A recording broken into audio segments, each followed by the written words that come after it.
All right, welcome back, everyone. I was informed over the break that this is gritty because there's earth in it. So we're still on the gritty train. Let's go. Quest for Glory Collection, Thief Any Percent by Mr. PR Miller. Go ahead and take it away. Absolutely. It's my privilege to be here. I am Mr. PR Miller. I have been running this game for a very long time, or at least this series.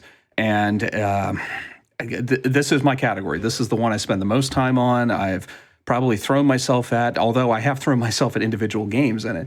We're going to be seeing 5 different games. The Quest for Glory collection involves 5 games spread across literally a whole decade worth of gaming. So from like 1989 to 1998 or 7 or something like that was the last game that came out. You'll see everything from EGA all the way to full 3D graphics. It just seemed like the perfect thing to showcase just how expansive this series is. And we're going to take one character from game 1, export them, and import them through the entire series. So you'll get to know One-And-Done-Athon. If I could actually type it right, that'd be even better. I got some commentators with me. Guys, you want to introduce yourself? Sure, I'll go ahead and start. I'm davidtki. I also run this series. I'm more of a 100% runner than an any percent runner, but I'm here to help out. And I am Lemming. I'm one of the newer runners. I've been running these games for about a year. I mostly run any percent similar to Miller. He's a lot faster, though I do think I have the record in one of the other classes, but we're looking at one of the faster classes today in the Thief. He's not kidding. He stole my fighter run, so I'm going to have to come back for that at some point. But this is Thief. I mean, no, Thief is my baby. I love the Thief. This is the one I try to get into pretty much everything. And I don't think we should waste too much time here. You guys ready to get going? Let's do it. All right. You'll notice I have a whole list of stats here. They start you out with 50 points that you can pump into things. I'm going to give myself 40 in strength, and we're going to take magic, which is the end-all, be-all solution to all of life's problems. And I am pretty much going to start a countdown if everybody's ready. Ready, commentators? Ready. All right. Let's go in 5, 4, 3, 2, 1, and go.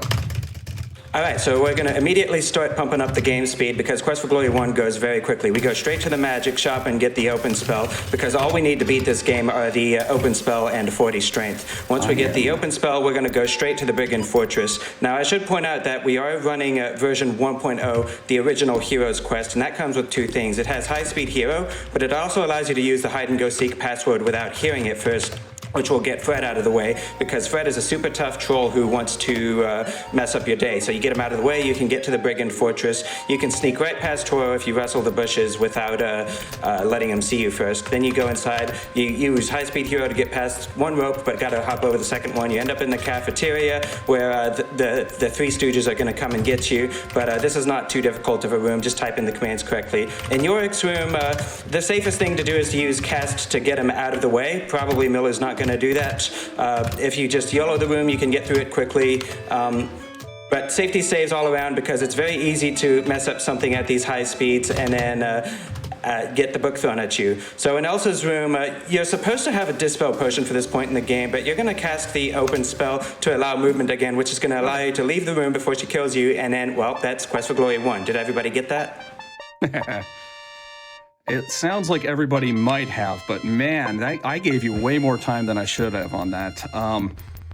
There was a lot of mess up. Even before the game actually appears on the screen, I'm actually typing a button, the F4 key, which activates something that's called High Speed Hero. It increases the frame rates of the games, which is kind of nice. I mean, it's only in this version of this game. It's not in any other place.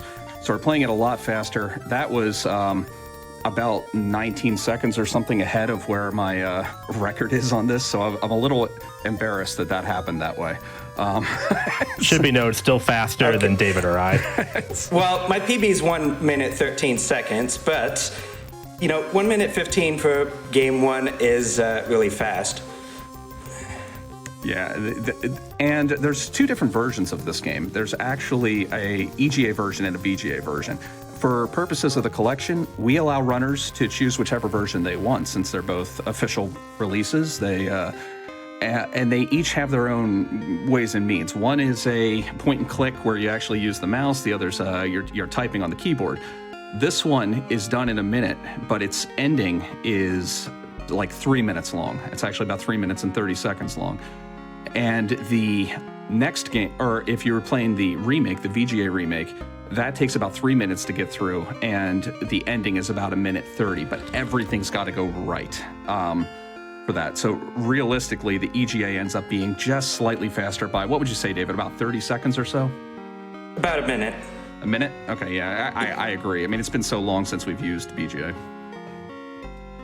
But it's also going to affect the export file, because if you did the remake, then you would export with 2 gold in your inventory. That's true. Having to think about what the commerce is like. I mean, this is a game where you're going through multiple worlds, saving I mean, we actually didn't save anything here. All we did was make the game think that we did. That's why it's an any %. So what we did was we glitched at the last possible moment, and EGA and VGA both handle the way that they export money differently. So EGA just says, okay, cool, you did it. You get gold for the next game. Whereas VGA seems to link whether or not you do it to the actual final action of which is the traditional ending. You throw the Dispel Potion, which we did not get at all. It was good stuff. But the problem is that changes the route for the second game, which is part of the fun of the collection run. Each game has its own little subset of rules. So if we change something up in game 1, it may affect us later in game 3, 4, or 5, especially game 5. Oh, that can get a little dicey.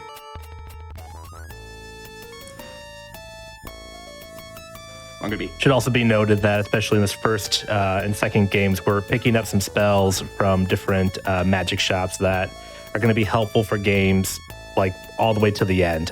There's one spell we're going to buy in this next game. We don't touch it at all until like the last 3 minutes of the run. I'm going to be exporting here in a couple seconds.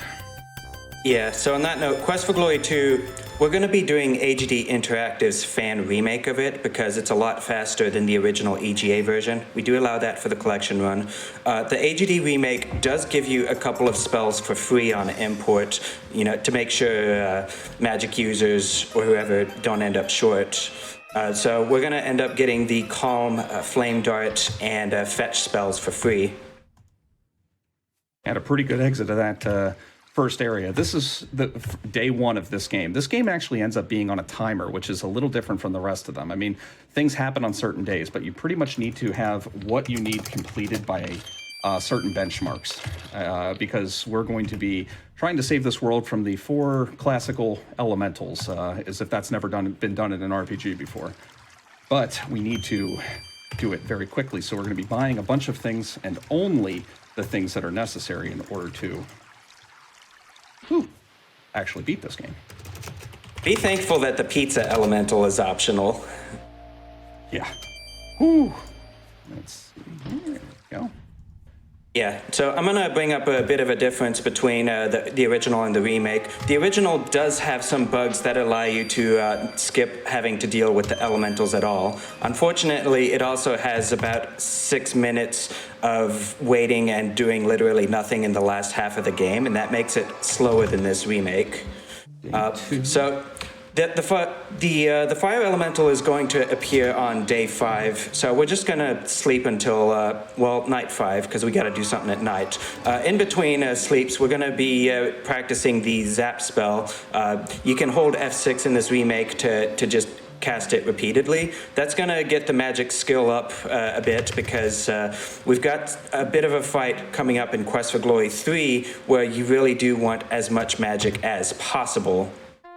And then I see a question in chat, so you can sit on the first screen too long and the elementals will destroy everything. The fire elemental will destroy everything on day 7.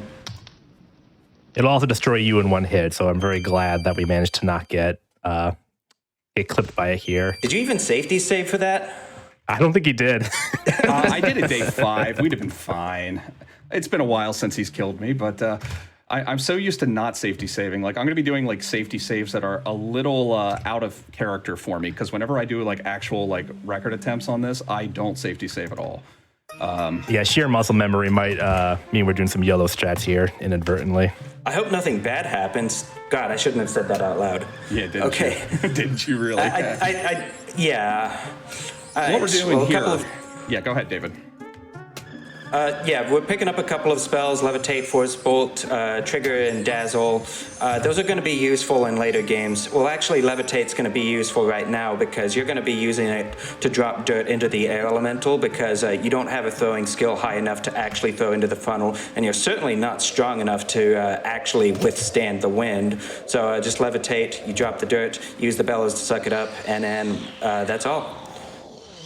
Good dirt dropping. I had to check to see if I had actually spent all of my money.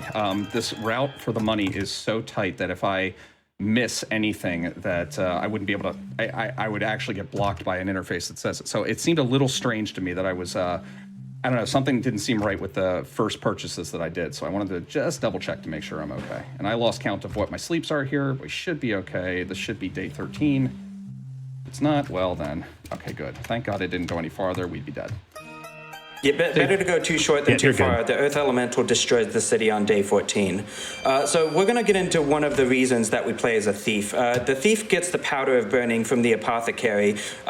Only the thief can do this. The other classes have to find alternative methods of dealing with the Earth Elemental too. Here's our dirty and gritty. Okay. The Flame Dart spell will wear him down, so hopefully he gets worn down enough that we can one-shot him with the powder. Quick kill. Oh. Quick kill. Oh, you got him before he got away. Still got it. At least he didn't run off. If he's low enough in health, he sticks around. Otherwise, if he's just even a smidge higher in health, he just runs away. And it is such a trolly thing because then you have to hunt for him. He's not automatic on each screen. There is some RNG involved. So you want to find him optimally on the first screen and then get him on the next one. If you have to, but you can finish them with the right strategies on one screen, and very rarely it'll show up where you get them with just one of those like bomb things that I threw at him. Felt good though getting that kill. I'll say that. That was a really friendly Rocky. Yeah, he's ended many individual runs. He knew he was on a marathon. He decided to be nice for once in his entire life. But it's a marathon. So he took marathon luck to be literal. We are actually on our way to the next area now. Everything's been solved. There's been no problems, or at least we actually were a hero. If we were playing the EGA original of this, we would not have actually solved any problems at all. There is a way that we can glitch out and completely leave the elementals to destroy the entire town. It's great. And then you can run off to the next city. Everybody calls you a hero, but they're still stomping around the place. These games, these are some of the most lovingly made games. The creators of the games, the Coles, they are still very involved in the community. But man, is it fun to show them just how far we've broken them. I was going to say, after this game, that we're kind of, we don't really have a lot of heroics anymore. This is really as much as you're going to get. 4 is pretty heroic. Unfortunately, 4 is heroic. Except for, well, spoilers. Yeah. Oh, that's funny. Yeah. So we are approaching the primary reason that we do run the remake of Quest for Glory 2 rather than the original, which is the Razier portion. In order to advance the plot in Razier, you have to go to sleep at your room in the inn. In the original version of the game, not only did the room not open until the night was young, there was no way to rest or otherwise advance time. So you ended up having to wait 3 to 3.5 minutes for your room to open, and that's if your vitality was low and you took the spiked drink on purpose. Let's see if he gets the door warp. Oh yeah, door warp. Take my time and get a door warp. It's a marathon, why not? Yeah, for whatever reason, there is a line of pixels on that door that will automatically teleport you into the bar here, as opposed to just running towards the door. Saves about like 2 seconds throughout the run, but it's swag. It's important. I was very careful clicking on that cup. Oh yeah, you don't. Yeah, if you don't click on that cup, cup, the game's over. By not drinking, you've insulted Signer Ferrari, and he kicks you out of the bar, and the game's unwinnable. Actually, if he puts the cup in front of you, but you don't drink from it, you're fine. You just don't get the time advancement, which means you're going to waste like a minute until you can rest again. Yeah, true enough. So now we are trying to be heroic. We are going to be handing over some clothes to this nice young lady who wants to escape the city. We are in kind of a real dystopia here. I mean, this is the sister city of the beautiful place that we were at before that was being attacked. Unfortunately, She brought her own wig. Yeah, exactly. I know. It was really impressive that way that she was. Oh, double warp. Nice. Let's see here. There you go. But because now we don't have our visa and we've helped somebody escape, they have thrown us in jail. Luckily, they can't take our magic. Even if they can take our items, they leave them right outside. We can immediately get out of prison and meet up with our good friend, who will show up a couple times. I'm free. Oh, dang it. Very glad you did not cast open on the guard door. It can happen. There's any number of places. You're not really safe in any screen on this game. There's always something that can just auto-kill you. Yeah, the last city Speaking is of going which- to be pretty dangerous. First, we're going to have the log jumping thing, There it is. which we safety save for it because. Oh, did you? Oh, no. Yeah, that's why we safety save. Yeah, can't believe it's I very did that. easy to. It's very easy to mistime that. Pretty difficult to do. The open spell will get rid of the rocks. No problem. Otherwise, you'd need like 120 strength or 90 lock picking to deal with it, and we don't have that. But next is the fire room, which is going to drain your health very quickly. And since we imported with low vitality, low strength, we're going to have to actually stop for healing pills while going through this room. 2 of them just to be safe. But you get And you through. got through it okay there. Yeah. Whoop! And then you just Okay, fall. good.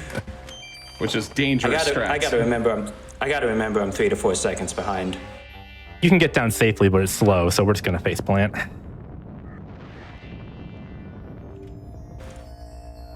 And all of this yeah. is going at warp speed. These games are meant to be played over hours and enjoyed over time, and of course we are just not doing that at all. We don't have time for that. We got to be heroes. Or not, as the game permits. So that genie gave us 3 wishes, 2 of which Miller used for important stat bumps, and the third one, very important, we have to make sure we actually teleport to the plot. If we don't do that, we die. Yeah, speaking of, it is possible to run right up to Adavis and then just knock him over, but usually Force Bolt is the safest way to deal with him. And that's Quest for Glory 2. That's 2 games down. Yep. Way to go. We're going through 9 years of games in about, what, like 55 minutes at this point? Yeah, it's going to be about that. I'd say 56 at this point. This this game is just lovely. I love playing the Quest for Glory games, and particularly 2 was the one, whenever I started doing the whole collection. I mean, 4 is my first love. I love the 4th game. That is the one that I've probably spent the most time casually playing. But the one I was most scared of, and the one that scares most players off of at first, is the 2nd game because it has a very complex system. I recommend getting this remake. It is free. You can just type in Quest for Glory 2 Remake. You can download it right now. The creators of it, this was a labor of love. They were given a limited license by the copyright holders to actually completely remake the game, and gave them access to all sorts of things too, which was really, really cool of them. And the only stipulation was they had to give the game away for free. I love it. It's not terribly obvious, but this award ceremony is also faster because we only did the bare minimum of heroics. Yes. If we did more, we would have gotten more praise, which, again, takes longer, so boo. And we're going to export our character here. Exporting and importing during the collection run is actually one of the big things for timers. So I did not transfer my character. Give me a second. I can see you beside yourself. Yeah. I usually don't stream on OBS, so this is an okay thing. There it is. Cool, here we go. There it is, One-And-Done-Athon, heading into the 5th game. A little bit low on the magic points. I'm not concerned. Yeah, with some newly discovered strats, that shouldn't be too much of a problem. Yeah. The big challenge of import collection runs used to be that because we're such a squishy level 1 hero, that we get to this part of the game where we fight a boss meant for a character 2 games stronger than he is, and it was very hairy. Only recently have we found ways to actually make that a little bit safer. You see, we went But we're from... starting off with the bed tech. Yeah, so this game locks you into basically the city of Tarna for 2 in-game days. And so to get through that as quickly as possible, Miller's basically going to rest as fast as he can. In this game, you cannot rest a whole day. You have to do it in these 60-minute increments. So some of these he is doing well. Other times the game is telling him that he's being too impatient. He should go do something else, but we're not going to bother with that. And yeah, I think he is sleeping till morning. Take note of this night to day cycle. It takes forever. The moon goes by, sun very slowly comes up. He's going to attempt a skip for day 2. Normally what happens is the game will prompt the hero to go back to bed so he can start the rest of the game, at which point the game goes on rails for a bit and the plot continues. Right now, he's counting very carefully for the right amount of rest so that when the time comes for the game to send him to bed, he's going to do a different action that hopefully overrides that prompt and gives him free movement to continue the game. The most reliable way to do that is to open this chest here at the exact right time. We'll see if he gets it. I didn't get it. I was... Oh, shoot. Oh, well. It's a screwy And now we're setup. cursed with bedtime again. Yeah, it's still pretty unreliable. Shout out to one of our new runners, Swim Fan, who made this, no joke, like 90% more reliable. It was such a big help to have this be even like a fraction more doable. It used to be basically impossible in a collection setting. The nice thing is, I mean, it's Chess not Tech a is- huge loss, but it is a loss. And a loss is a loss in a speedrun. You get very upset at losses. Yeah, if you get it, it's about 10-15 seconds, which over the course of an hour, not too bad, but you like it when you get it. Right, but coming up is another glitch that we call DDD. So traveling on the overworld screen with Rakesh, when you go to the second screen, very quickly, it's going to give you control of the cursor. So in that split second, you can switch to walk, take control, and you've broken the walking script. And that's going to break the game in a lot of ways. First of all, you're in complete control. You're no longer on autopilot, so you're not progressing the plot. Time no longer advances. You will not get any random encounters while you are doing this. But most importantly, the game thinks that you are still being accompanied by someone. So when you enter the fourth screen, the Lost City screen, the game is going to notice that flag and immediately resume a script that happens at the end of the game. Which is this monkey taking you to the end of the game. Yeah, shout outs to our commentator, David, who was the one who accidentally discovered that during a run.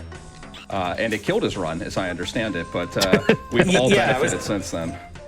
Yeah, I was doing a 100% run and I was just clicking, and then suddenly I had control and I broke everything and I couldn't fight anything, but it was for the greater good. Yeah, the neat thing about that script is you have the lion who is telling you all the things and what you should do and how you should be a hero using your unique set of skills. Well, instead, we actually call that the DDD, and it's named the David's Do-Gooder Ditch Glitch. It's affectionately called that because we get rid of we just completely skip the guy that we're supposed to be following because it's faster to just not listen to the sensible reasons of the game. Even though we're weak, we're plenty powerful enough to win the game. Yeah, after we broke it. Yes. Oh, right, Demon Worm. You've got a nice little skip here. Yeah, I cast the Levitate spell, and for whatever reason, it cancels there was a RNG. It's not an RNG. It's a fixed encounter with a random enemy. Like, I mean, it's a demon worm. I mean, you're supposed to be like, oh, look, oh, this bad thing. Well, we found a way to completely skip it. There's actually 2 ways that can be skipped, and that is the faster of them. Even if you didn't have Levitate, using the arrow keys, you could run off screen. This game has a combination of using the mouse and the arrows. So if you move to a place where you can hit the arrow key, you'll run off screen and it will cancel the encounter whenever it finally shows up.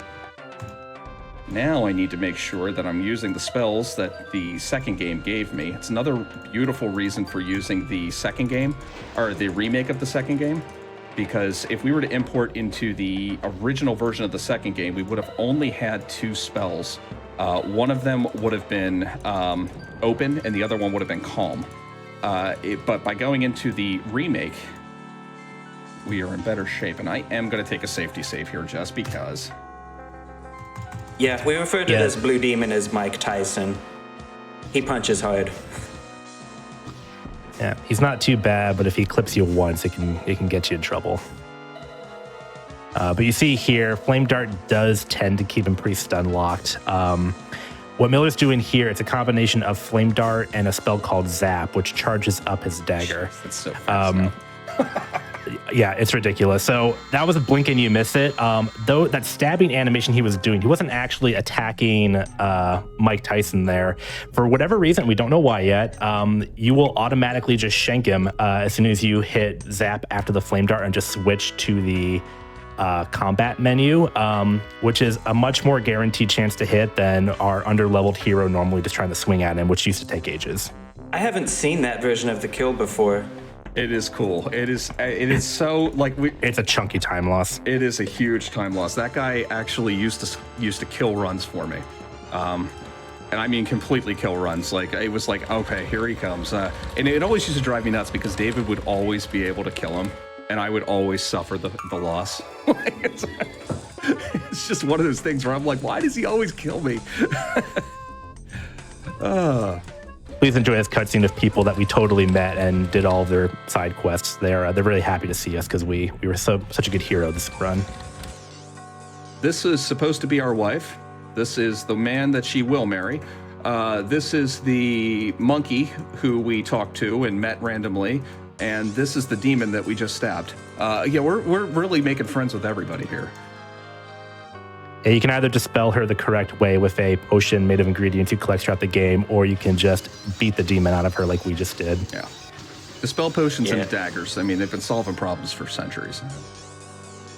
Yeah. So I'm going to go over class differences really quickly again because this end game is a major reason that we choose Thief. The Thief has a way to clip out of bounds and then just go around and finish the room, and they're the fastest by far. The Fighter has to fight a really difficult gargoyle, and the Magic user has to go out of their way to get the Summon Staff spell before they can do end game and win. So Thief has it by far the best.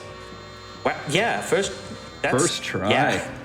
Yeah, very nice. I have a very low success record on first tries on that glitch. What happens is that if you stop the script from firing, for whatever reason, the script can stop firing there, I can run off screen and go all the way into the background and just skip a whole bunch of extra clicking and inventory management there.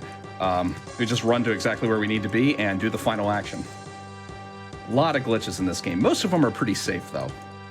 Unlike some of the other games where soft locks and other things can happen, these glitches are actually pretty safe in 3.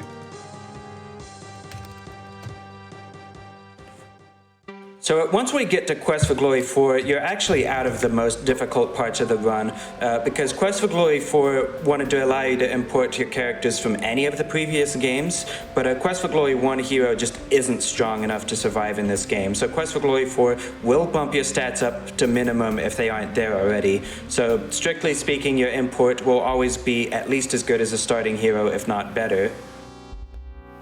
The game took pity on us, basically. That is a perfect description.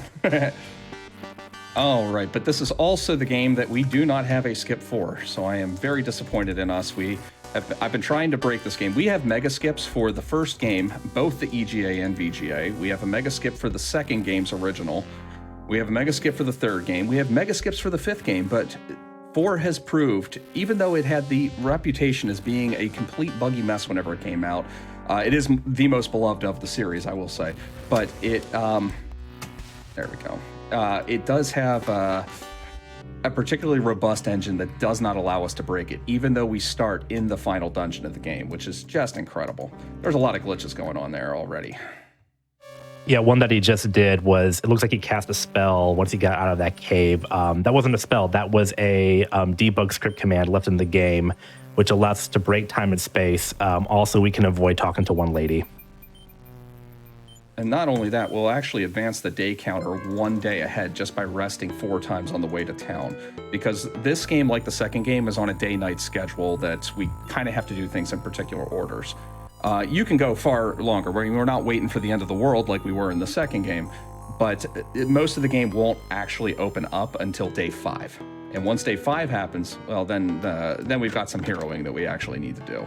Believe it or not, we will actually do good things. I mean, in the last game, we just left all we did was kill the demon. We left everybody to their own devices. This one, though, this is a little different. One of the biggest criticisms, and I would have to agree with this one, is that money is kind of superfluous in this game. You really don't need money like you have enough just from the opening gambits, like the number, like the places that you actually like search and you have to get some of these items, you have enough money to completely buy everything you need for the rest of the game. There we go. I'm going to be focused on hearing Dr. Craniums to get things going. This day is mostly set up for later events. He entered that Burgomeister's office just because this game's a bit unstable, and if you don't do that, sometimes the game will just break on day 5. He very quickly greeted that old man in the green coat. That way we have officially, quote-unquote, met him, which means we can do his quest. We need his hat, and this is it's a kind of a convoluted way of getting a hat, but we need it, so you'll see what happens. This is a good-looking puzzle, just off the top of my head here. A lot of these. There, that wasn't bad, actually. Yeah, he was able to skip through a lot of the puzzles just by hitting the help button over and over until the game just says, okay, fine, you know what? No puzzle for you. You clearly can't handle it. But there's a few that you're required to do, like that little keyhole tile sliding one, and there's, I think, one more coming up that can be kind of pesky. The squid stone. That one. Which is unfortunate. That puzzle's awful. Mm-hmm. Yeah, so one really nice thing about importing into this game with magic is that gives us the ability to get the glide spell, which is by far the fastest way through the swamp.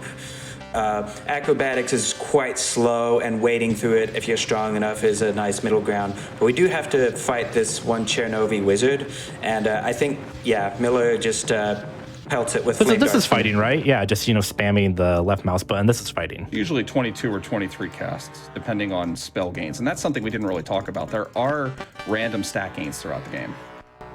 And I got to count here, so 1, 2, 3. Yeah, anytime you use a skill, you'll get some amount of experience toward that skill. You get enough experience, your skill will go up. Usually 1 to 3 or 2 to 4, depending on the game. But yeah, every time you use a skill, you get better at it. That's what Morrowind So he is rules. resting till nighttime. Some will-o-wisps show up that we need for a puzzle. Will-o-wisps, excuse me, of course, being the ghost spirits of dead children. I don't mention that for any reason in particular. I'm sure it won't come up again. Oh my gosh. Now I feel bad laughing about it. We're heroes, everyone. Oh. Yeah, this is one of the few puzzles we can't skip. If you try to skip it, it will just say the solution's in the monastery. He's also going through it relatively slow, because if you click those letters too fast, the game will not register it as a success, and you have to do it all over again. I'm going to take a Wraith encounter there. There's little pockets and burrows of bad guys in particular areas. And what that does is that will reset my encounter count, because you can still find bad guys in the forest, but if I take some of those encounters intentionally, I will, it'll reset the counter, and I'm less likely to have an encounter before I actually want one. Hopefully, there we go. We actually made it. And he needs some peace and quiet to talk to that ghost and tell her that she is a ghost, which takes at least 3 attempts to get her really convinced of her ghostly nature. Yeah, she wasn't convinced until the 3rd time. And plot twist, that is the dead wife of Old Man Green Coat. Old Man Hat. I like him. The will-o-wisp So that horrible sound you just heard was the little children ghost dying in their jar because Miller didn't poke little holes in it. But no time for that. We just told an old man to go into the woods. Yeah, we're kind By of a bad himself. person in this game. Everything we do is very, very, very selfish, even though we do get called a hero at the end. We really know what's in our hearts. Oh. Listen, if you can think of an easier way to get a hat, I'd like to hear it. Nice. We have to visit Dr. Cranium 3 times. And instead of waiting for a 3rd day and going out, we're actually just going to sleep here until Midnight Cross is over. This is one of the places where you can end up losing a lot of time. This resting back and forth here is really precise. And for some reason, like you'd think it would just be up and down and up and down. There you go. There's the getting tired and you'd be okay. But no, it fights you. And here is our hydration solution, Rom Burn. Rom Burn is Fire. Yeah, so anyone old enough to remember this game does come with copy protection. Traditionally, you'd refer to your manual to find the elemental alchemical solution to ROM burn. These days, we just have the internet. Yeah, so resting just after midnight is going to come with a lot of benefits in routing. First of all, you can talk to Dr. Cranium and get your rehydration solution a little bit early. And then since it's nighttime, you can actually go in the front door of the monastery without Igor getting up and yelling at you. Since it's past midnight, then the domovoy is also going to be at the inn when you return there later. So just grouping a whole lot of activities into one time period, it really helps. Now we need to drink some wine we found and have a vision of What we're going to solve. totally not Cthulhu. Yes, totally not Cthulhu. His a proper name. His name is Avuzul, and this is apparently what will happen if we are unsuccessful in our quest. This is destined to happen in the land of Mordavia. The biggest tragedy of the speedrun is that we don't allow time for the narrator, John Rice Davies, saying "Ya Avuzul" over and over again near the end of the game, which is really a treat. Avuzul!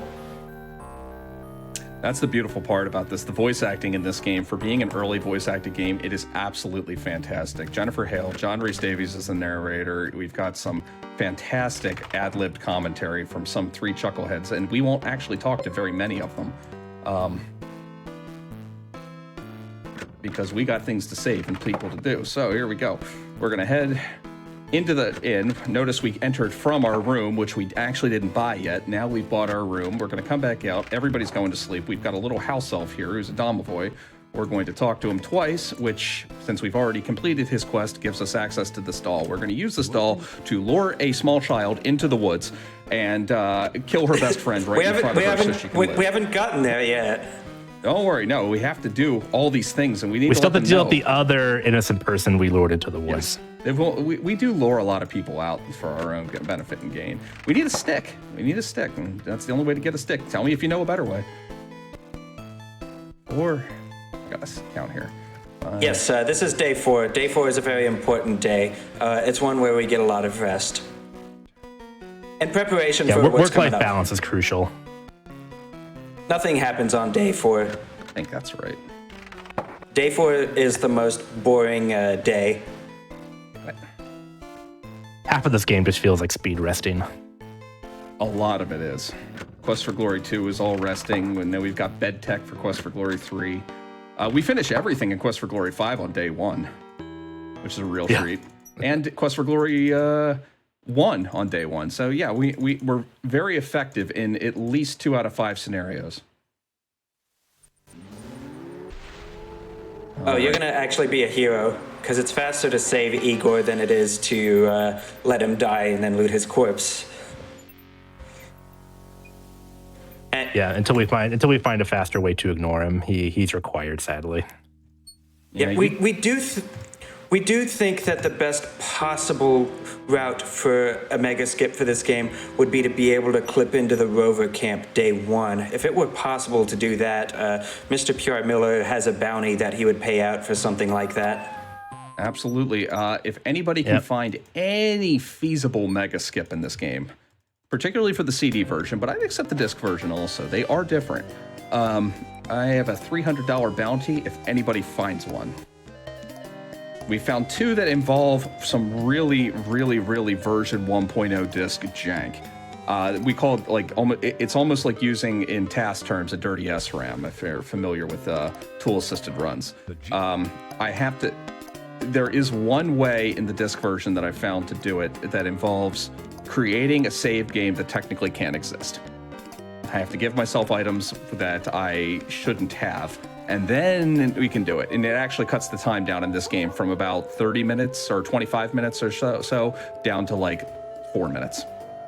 In fact, the world record on it, which is just kind of silly, is like something like 1:30.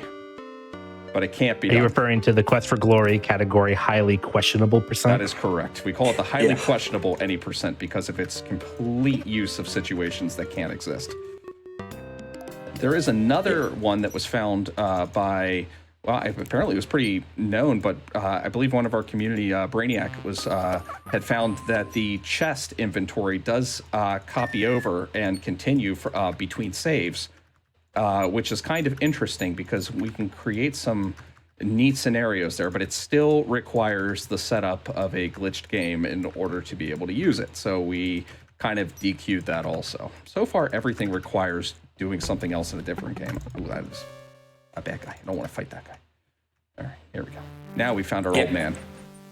Yeah, Quest for Glory 4's restart script is actually quite broken.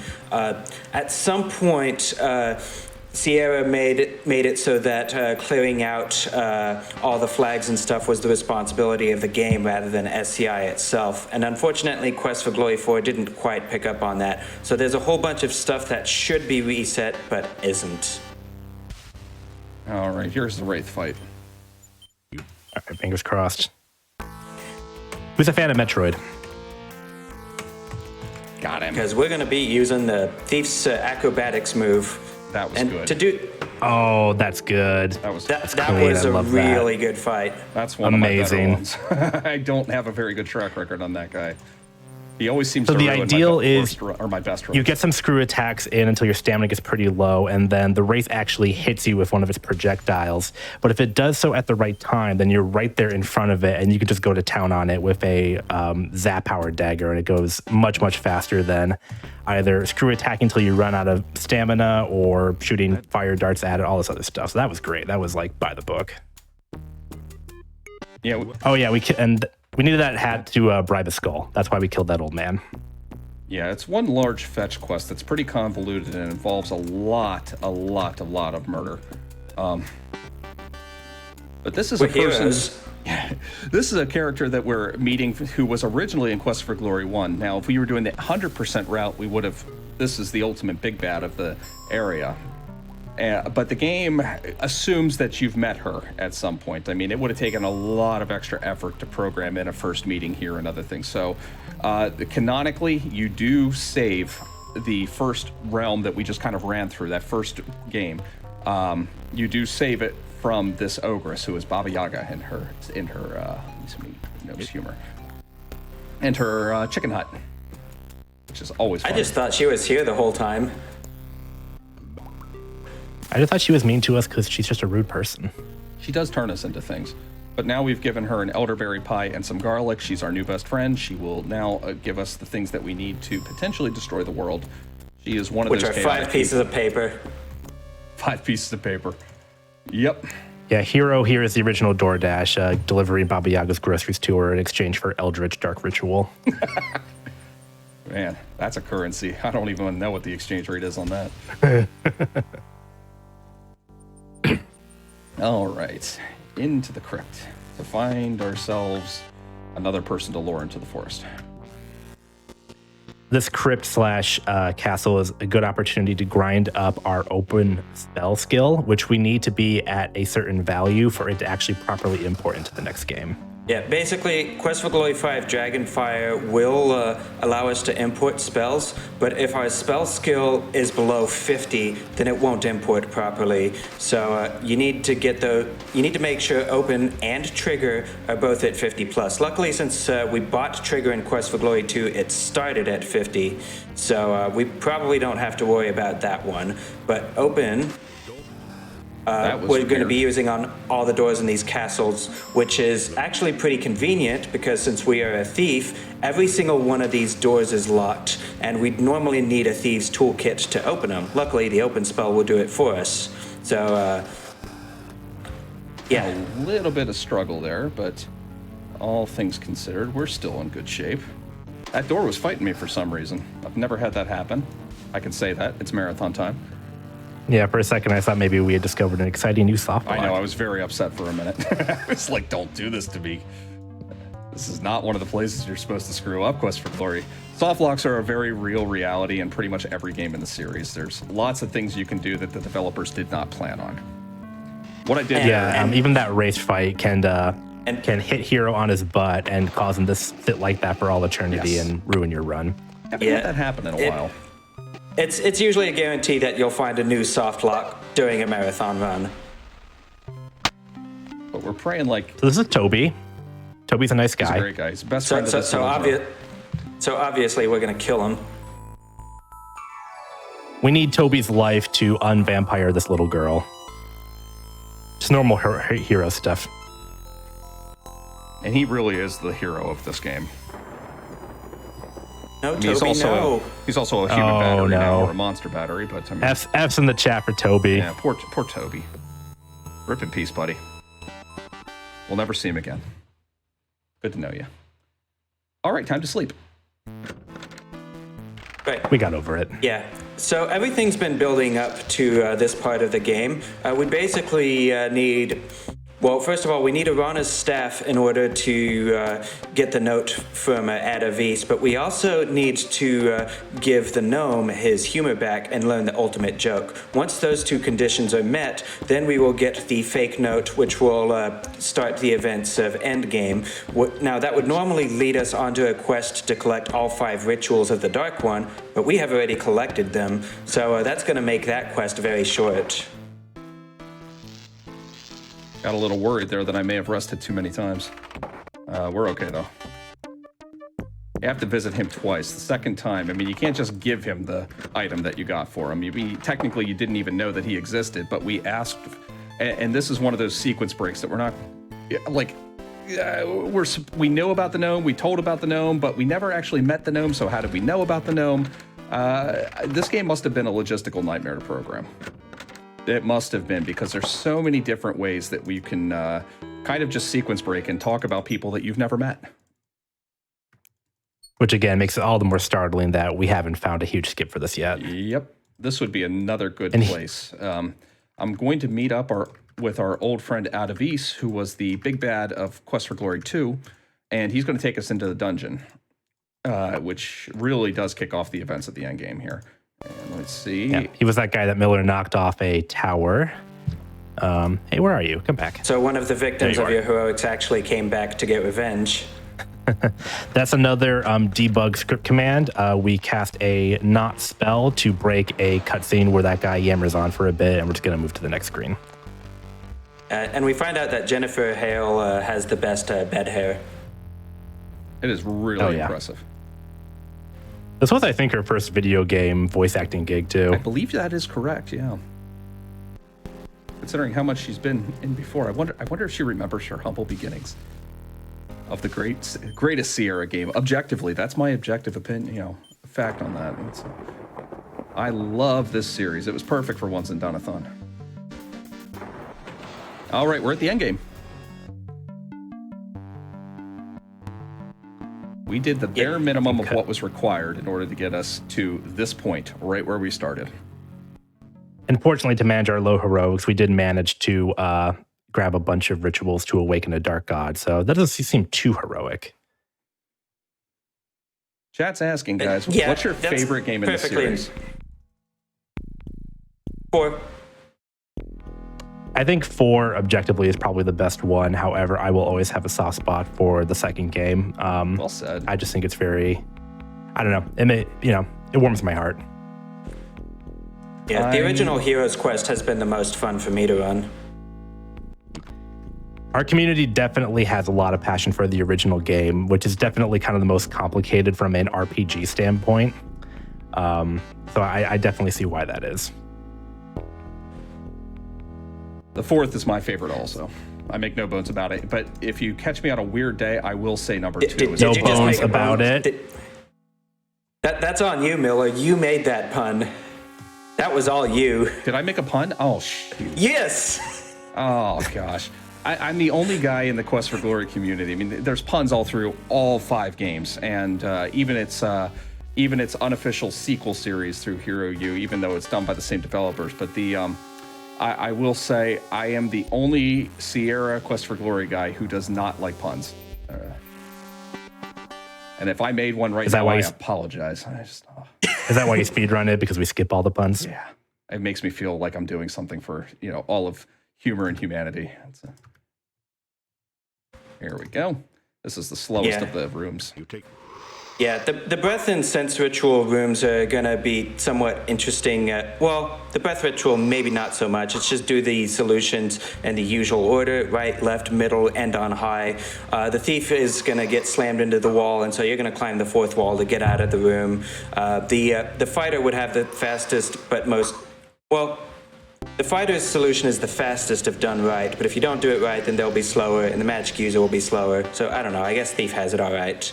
But then we get to the sense ritual room, where the altar is all the way at the top of the room, but you know what? We're just not gonna go all the way up there. Instead, we're just gonna do the sense ritual from the entrance and then leave again. I've lost many runs before that skip was discovered.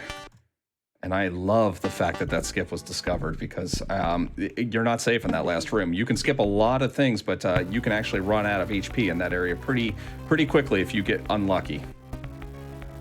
The last ritual Miller used, by the way, we never picked up. We were supposed to grab it from that weird slug monster a few screens back, but if you just skip him, the game assumes, well, you should have that ritual at this point in the game, right? Let's just put it in your inventory. And that was discovered during one of my challenge runs also. I beat the game using one stat and one stat only, Vitality. And then, of course, I added a couple others as we went, but I had to actually start the game with only one Vitality, which is not intended, very much not intended.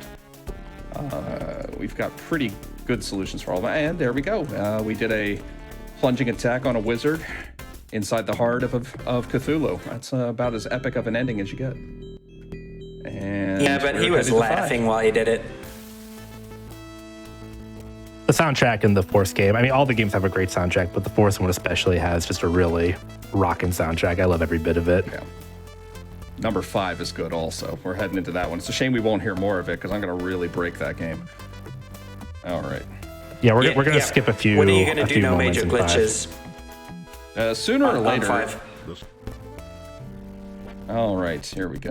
We're going to quit out here, and I have, hopefully this will capture. This game is well known for not being capture friendly. So you're gonna have to let me know, guys, if it's working all right. Yeah, we have to run this. It looks good. Well, yep, I see it. I forgot to import, so hopefully it'll work right the second time too. Let's see. Oh, while he's doing that, yeah, getting this game to, we have to basically run it full screen. If you try and run it in windowed mode or using DxWind or something like that, it goes okay, but then one of the QuickTime cutscene videos will play and it'll crash the game. Or if it doesn't crash it, it'll make it extremely janky and basically unrunnable. So I'm just thrilled that somehow we're under an hour to we're actually playing Dragonfire. So I call this an absolute win. Yeah, and it's coming through smoothly on the stream. I see open and trigger imported correctly. So yes. The plot for Quest for Glory 5 is that the old king was assassinated, and you're supposed to go through the rites of rulership and basically do all the quest things to become king. But it turns out the assassin is hiding behind the front gate of Samaria. So you kill him off screen with the Frostbite spell, which Quest for Glory 5 gives you for free on import. So you kill the assassin behind the gates, and then that triggers the script for the end game. So we skipped the game again. My understanding is because that assassin doesn't actually show up to attack you until like you're nearly done with the game.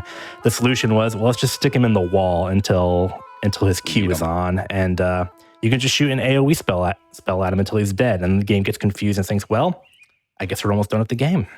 Yeah, and it skips about 50 minutes of gameplay. Yeah, it's uncanny. This is a 40. mega skip. Well, yeah, now it's 40, David, but you're yeah. fast. I mean, you know, Used to be 50, now we got it down to 40. yeah. I still need to do this game properly for a speed run. I'm so used to the any percent route, and I love it so much. I'm loath to get rid of it. So if you recall those spells we bought all the way back in the second game, we bought 2 of those to use precisely once in this upcoming segment. Otherwise, that's the only reason why we bothered to do it. Yep, there's my one cast of Dazzle. Yeah, that's the blink and you miss it use of that one spell. Yeah, so the reason we do that is because we want all the goons to be dazzled and calmed so that we can actually cast open. The game won't let us do it otherwise. So open spell to get us inside. That could have been better. Could have been worse, too. Yeah, you do have to manage your mana very carefully during this part. I know that Miller has been really cutting down on the usage of spells here, optimizing stuff. So there's actually going to be plenty of room once we get to the treasury, which is where the main villain is, and also where there's an alcove where we can get a bunch of potions. So then mana and health won't be a concern anymore. But yeah, trigger will get you past the trap. If you did not use the trigger spell, you would have to use the Thieves Toolkit and do the Dancing Man disarm trap puzzle, which I think is really cool, but it's really slow. And I think we've won, right? Didn't we? We've absolutely won. We think we've won, but I think you're both mistaken. Nuts. Yeah, This this guy is the says one he's not bit going of to be defeated, and he won't. And that all of us are dead. this is the one bit of unskippable dialogue in the entire run. It's I great, would love to be able to skip this. but it's great. I'm kind of fond of Minos now after hearing him talk for like the 100th time. Like he's like an old friend. It'll come back around, and you'll get old. You'll get sick of it again. So anyway, he's going to kill himself by jumping off a one-story floor, and by doing so, he also releases a Dark Dragon of Evil, which we now have to deal with. But we've got Frostbite. Yeah, so I mean, we win. Frostbite is Frostbite As long beats as everything. Miller doesn't completely screw this up. You are not safe until like the last possible moment in this game. Yeah, I mean, one of the fun things about the collection run is right up until the end, you have this harrowing fight with a dragon. Casually, it's probably very exciting, but even in a speed run, you're still stressed to bits because something could go wrong. The dragon could go left instead of right. I've had the game crash on me just because it decided I was taking too long with the dragon, so plenty of excitement. Yeah, there was... Older versions of this run would be very unsafe during phase 1 of the dragon fight because you would start casting Frostbite on it, and then you would tell Gorch to sacrifice himself, which would allow you to damage him past half. But if you damaged him all the way to 0, you could potentially pop the dragon in phase 1, which would soft lock the game because then it couldn't advance to phase 2. Yeah, okay, he's in the clear. Nice. Yeah, we got him. Yeah, you don't want to kill the dragon in this phase because the game will just realize you're not supposed to do that and it'll freeze. But you're not also supposed to be able to get the health bar down that low. So now the second penultimate battle is now much easier because the dragon just has that little sliver of health, which we should be able to knock out in a couple of seconds here. Yeah, this poisoned dagger strat is new, isn't it? Because we used to just Brand do spanking new. Frostbite. I did it to save a run the other day. We geez. get all of our best tech when we Well, if I screw something actually up. get him, there we go. Hey, That almost killed him. Perfect. Time is coming up. Time is coming up whenever I click the next dialogue box. This was a good Click it, run. so this ended up being a pretty good run. Especially with that start on 1, I was not happy, but things ended up working out. A lot of good RNG this run. We Time. dance. And There we go. Behold the new king of Somaria. After all the heroics we did, yay. what was the final time on that? Like 55 something? Probably 55 even if I had to take a guess. 54, 58. I had a feeling 54, 58. All right, just under 55. I'm pushing, I'm getting close on some good runs down to 50, sub 53. So I got very close the other day. Just to give you an idea, this is a tradition that we do, though. We have these deeds successfully completed, and you see, well, we've done 6 things. It's kind of nice. But then there's the to-do list, and you can see what you still have to do, which is new to the series.